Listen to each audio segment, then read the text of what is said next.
Okay, so I'm going to be writing a story about what we talk about. So first I'd like to get like background information Sure. about you, and then we'll dive into Spinnaker. So first, can you state your name and tell me a little bit about what you do here?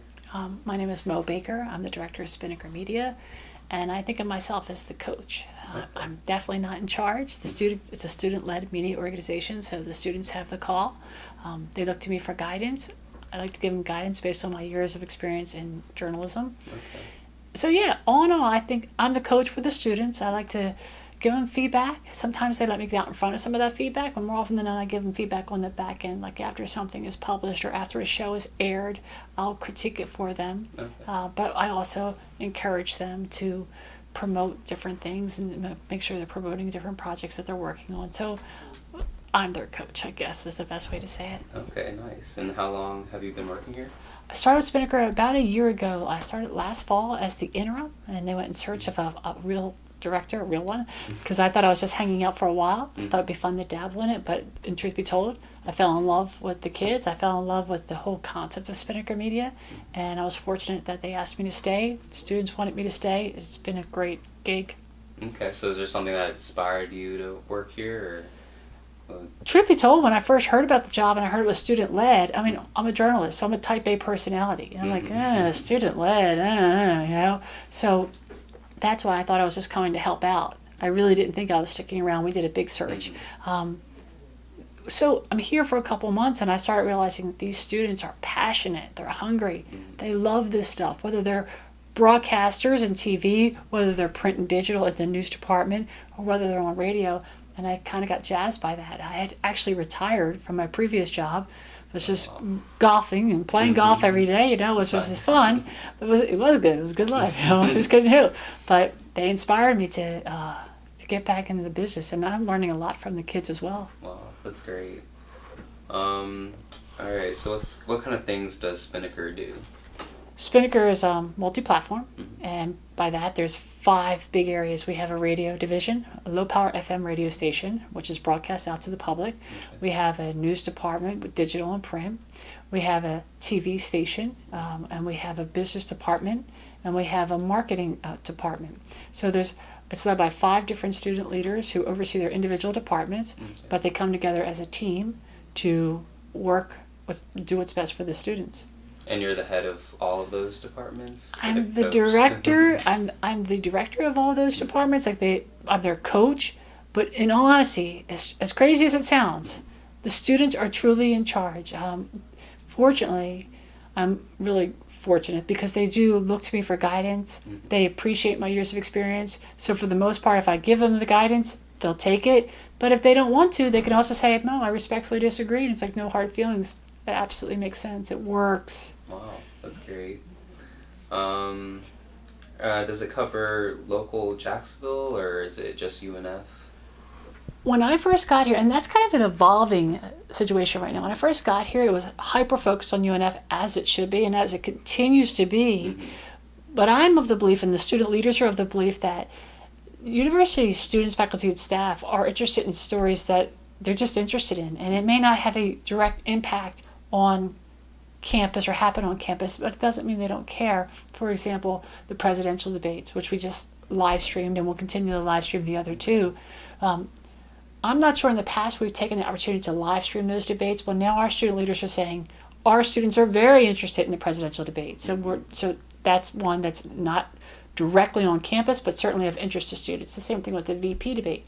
Right now we're looking at Hurricane Matthew way out in the Caribbean. That has an impact on our students here and faculty and staff at the University of North Florida. So it may not be directly on campus, but it certainly has an impact. So things that are of interest to your generation, we'll be covering. Okay. And how do you get feedback from students to find out if they do want to hear about that kind of stuff? Or? Oh, that's a great question. One of the challenges that we're working on here at Spinnaker is we think we do a really good job of serving the University of North Florida. We hope we do, and we want to keep improving on that. And in the spring and in the fall, we do a student survey. Well, reality is those surveys are not scientific, so it's very hard to just get anecdotal information. You know, if you have 16,000 students but only 2,000, and that's really fortunate, responded, that's not really a great grasp of what the students are thinking. the communications department, awesome partnership. Professor Colvin and Professor Roman both are working on campaigns for Spinnaker to help us get a better understanding of the students' needs. For example, Professor Colvin is doing a PR campaign for Spinnaker. Okay. The hits, runs, and errors, what we're good at, what we need to improve at, those things. She's getting that information for us right now. Professor Roman just did a focus group on our app, which was fabulous information. I mean, sometimes it's like, they didn't like that, they didn't like that, but we need that information. So the feedback we're getting in our own surveys, but also partnering with the communications department and getting it all over Spinnaker, and then of course the app is going to be very helpful. Okay, I was actually in Professor Roman's class. We helped make some of the questions, but it was really fun actually getting the feedback. We're learning so much from that. And some things, some of the feedback we get, we can't necessarily act on it because we don't have the resources to pull it off. But some of it is like, well, that's a no-brainer. Yeah, we could easily tweak that. That makes sense, So Right. it's been very helpful. Okay, cool. Let's see. In your opinion, how is working at Spinnaker beneficial for future graduates? I love that question. I think Spinnaker Media on your resume will open doors for folks. I was the vice president of news at Channel 4 for 10 years.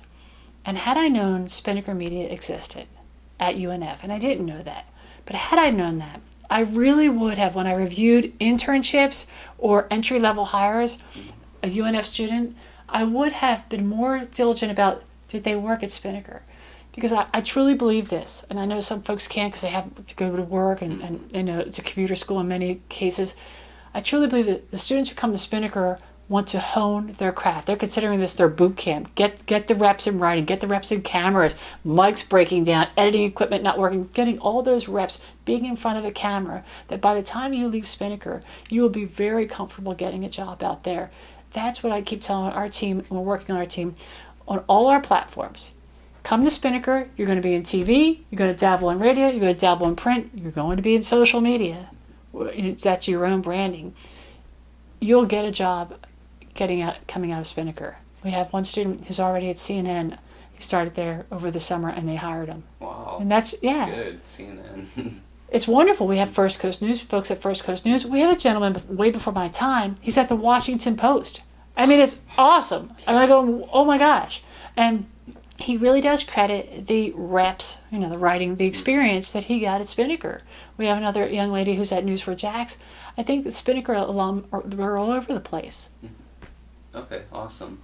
Do you happen to have any statistics on that, with getting jobs after graduating? I mentioned that you were going to ask me about that, and honestly, I don't have stats because students just kind of go. So really, the anecdotal information is what I have. I would love to be able to, since you brought that up the other day, I thought I really would love to gather that information. I know we have a Spinnaker alumni group, but I'm not that aware of it, so I can't really help you on that. But just for our sake, since I've been here, I know one student's at web.com. I know another student who just graduated is in Norfolk, Virginia, working in digital and digital and social media at a radio station up there. I know another student is at CNN, First Coast News, and News4Jax, and that's pretty sweet. That's really good, just from the few that you know of, right? Yeah, and I will say that when you get the internships, and I know you're looking at that too, you get the internship, make sure you maximize that internship. I tell all our students here at Spinnaker, get in there, don't be a potted plant. Don't sit back quietly. Like here, every single meeting, we have pitch story ideas. And people are first nervous, very quiet. They don't want to pitch story ideas. By the time they're done with Spinnaker, they're very comfortable, very confident in their pitching. So when you go in that newsroom internship, you're very confident pitching stories. You're very confident saying, hey, I can write that. So many interns just want to survive. And it's like, no, you want to get the job, because here's what happens. And I've hired. If you have a strong intern and they're good, they're smart, they show up for work, you have an entry-level job, you're not going to go do a major search around the country looking for somebody. You're not going to go out there. You're going to go, hey, Colin. Okay, Colin's good, right? Always see if Colin wants the gig. That's just human nature. If we see good, talented interns with us, we're going to hire them. And that's what Spinnaker is getting you ready for the internship too. Get you in there, and so is our comms department as well. And then asking you when you get in there, speak up. Don't be a pot plant. let them know you're there to work. Is Spinnaker just practice, or could it be considered an internship? We have 3 interns here right now at Spinnaker, and full disclosure, and my editor gets mad at me, the one young man who applied for internship in our news department, I said to him, I said, listen, I don't think you should intern at Spinnaker because, once you graduate, you can't stay at Spinnaker. So I said, Spinnaker doesn't get you in front of the people that do the hiring in the real world, right? So, and he said to me, Mo, you have to understand, I get that. I'm going to go on to get my master's degree, so I'm not going into the real world anytime soon. I just need the credit. I'm like, well, for that, Spinnaker's wonderful because you really do get hands-on experience. You're going to learn how to shoot, write, edit, social media, you name it, design. It's all going to happen, market, promote. It's all going to happen here. But you're not going to be in front of Channel 4 or Channel 12 or the Times Union. But he's cool with that because he has another adventure ahead with his master's program. So you can intern at Spinnaker. I would love to have you intern at Spinnaker if it works for you, and obviously it would work for us. But I also think it's important for students at the University of North Florida to get out into the real world so their face is in front of the person who's going to be hiring them for their future. Okay. Okay, I know some schools try to control what their school papers write. What would you say the relationship is like between UNF and Spinnaker? Well, I would say it's wonderful, and I'm sincere about that. I've been here a year, and of course I heard there was some drama before. I haven't encountered the drama, but I'm aware of drama, and I think there's always a conflict, a healthy conflict, Absolutely no way. Spinnaker is completely independent of the University of North Florida. I was told when I was hired that, Mo, you're not in charge. The students are in charge of the journalism content. I work for the Student Affairs Department, which is kind of strange. I oversee the team here at Spinnaker. The students have full authority on what we write, what we air, what we publish. It's all about the students, and I've never heard from anyone to say differently other than support that it is a student-led news organization. Okay, and it's funded by students as well? Or? It is.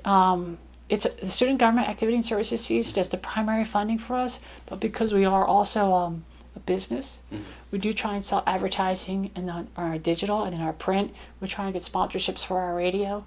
Full disclosure, it's hard to get sponsorships for our radio because we can't quite tell how many people are listening to us. We know we're a 5-mile radius outside of UNF, so it's a little bit harder to get numbers on and the number of people listening to us. And it's also a challenge in just advertising in general, and you've probably read the stories in print, especially in digital. It's hard to get advertisers, but we do sell. So we have a separate budget that we try and raise our own money, and we do a good job. We'd love to do a much better job, but if it's a challenge for the Times Union, you can imagine it's a challenge for Spinnaker, but something we're working on. Okay. Well, I was going to see if there's been any consequences with like the school controlling what you're doing and printing anyways, but since you said there's not really a problem, I think that'll be it. No, I mean, honestly, when it comes to independence, Spinnaker is an independent organization, and the students are running the show. Okay, and you would recommend people come work here? Yes. Would I recommend people come work here? I think this is I think it's a journalist playground. Okay. It's kind of like when you go to DC. I think if you're a journalist, you want to go to DC. There's just so much stuff happening here. And Spinnaker, and I'm sincere about it, if you get your foot in the door at Spinnaker, you can dabble in anything. And when you get out into the real world, you're not going to be intimidated. You're not going to be afraid to pitch a story. You're not going to be able to videotape something. You're not going to be able to afraid of shooting a camera. You're not going to be afraid of editing. You're not going to be afraid of standing in front of a camera. That may not be your calling. You're not going to be able to tweet out something on social media and constantly update people on a breaking news story. It may not be your calling, all those areas, but at least when you go in there, you're not going to go, oh, that's foreign to me. I can do this. I can do that. That's what Spinnaker does. I can do this. Awesome. All right, that'll be it. Thank you, Colin. Thank you so much You're for welcome, letting me my friend. interview you. I appreciate that very much. Awesome. I'm really a behind-the-scenes kind of person, so